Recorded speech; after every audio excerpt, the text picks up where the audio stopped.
บางนาเอ้ยนายเบิดก็นั่งแป๋ว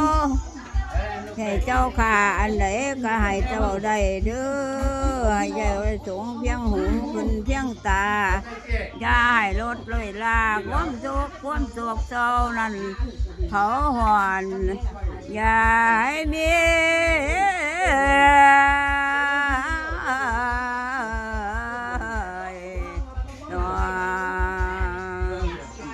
จำคมได้แน่ไป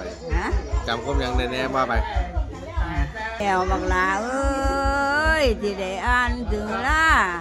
จะได้ไหวพอดกับไปเต้าขึ้นเมื่อวาน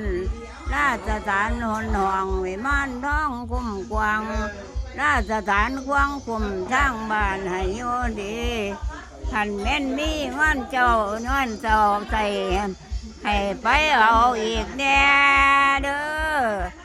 ขั้นพวกเจ้าพ่อแม่พี่น้องมาฟังซอยให้มันยามใครผู้ไปดังนั้นให้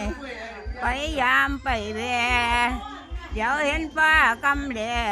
วเป็นทางกำฝ่ายตะเลียนเอ้ยนอ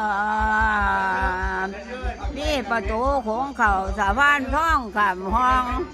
ปองถนนพัวบ้านสายจินให้พินหาพวกสีดาเอ้ยอยู่ย้อนหัวมันเอ้ยกำลูกไก่เพื่อนพี่ใหญ่อยู่หน้าเฮือนน้องเพันอยู่กลางข้างหัวนั่นกกปักสั้นดอกพี